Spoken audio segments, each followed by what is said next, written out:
Okay, so back of the headlight, I've already taken this off, the dust cap, and remove the old bulb. So I did have the second generation of LED bulbs. So not only did you have the bulb and the fan connection,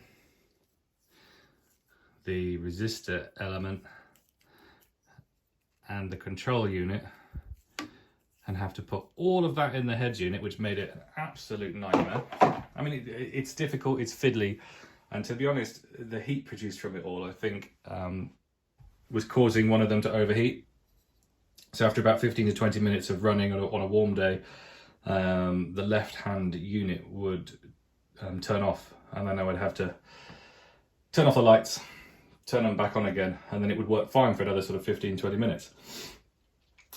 Checking the fault codes on the car, it was saying that there was a short circuit on one of the headlights. So I've now got these.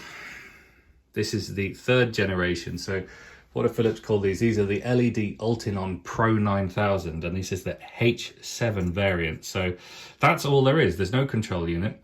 There's no resistor element. These are supposed to be OBD compliant. So I won't get any error messages. I mean, I didn't get any error messages with the old one until they failed. And I had the variant with the plastic housing. I think there's a later version of the Generation 2 with a metal control unit, which might be to do with heat dissipation, I don't know. But this is different. It's all, you've only got, where's the old one? So where is this one? Had a lot. You can see the yellow bit, which is where the LED is in the center. It's shorter, so I think you'll have more light coming out of a shorter a smaller area, which in theory should give you a better, more focused beam pattern. And whereas on the old version, the fan on the back would unscrew so that you could install it. On this version, it's all on the new version. It's all one piece, and what I think that will do, because it's all one piece, you haven't got that separation of the thread, which is probably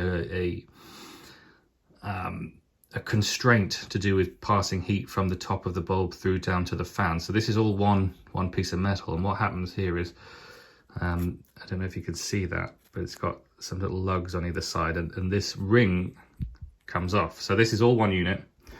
Got a red O-ring there.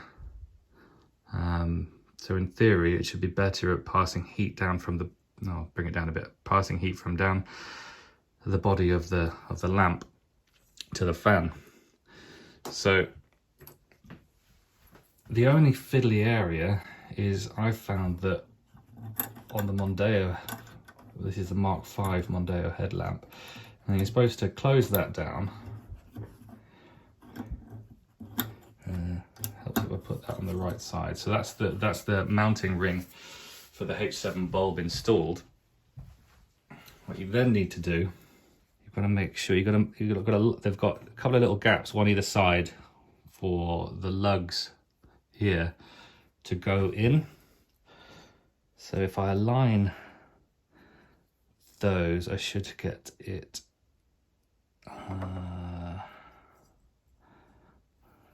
Yep, so I think it goes in like that,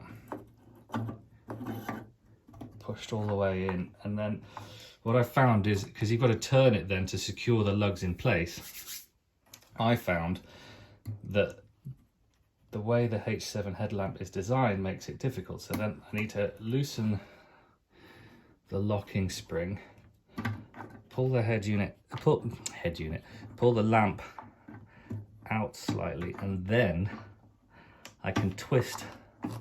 I'm not really showing you that very well, but I'm twisting the body of the lamp to secure the locking lugs, and the control ring is just staying in the right place. And then with that, I'll just pull it out a little bit. Yeah, so I can see the word Philips on the side of the bulb there. So I know that that is now in the right location. I can secure the locking spring down, and that is now secure. And it's just got enough room there, so I think it should have a little bit of clearance because the center of it sticks out a bit further, you should have a little bit of clearance there between the dust cap and the fan, so you should get enough airflow. So now I just need to get, and of course it's hidden itself behind the bulb, so I just need to get,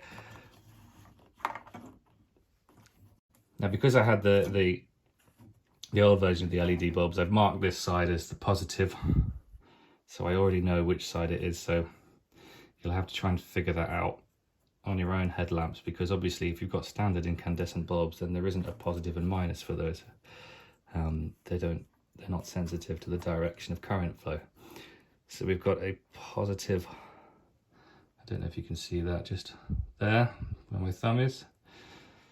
So we can make sure that we've got positive and negative the right way around. Now, I don't know if these have got any built-in protection against being plugged in the wrong way. I know with, you know, your side lights or whatever, the LED side lights that you sometimes put in the car, you can put it in. If it doesn't work, then it's the wrong way around. You just switch it round, and it'll work. But I don't know with these headlights, with the Philips bulbs, if you plug them in the wrong way, will it ruin the bulb? I don't know. So you'll have to work out which is your positive and which is your negative connection, which took me a lot of messing around with a multimeter and a 12-volt battery to figure out actually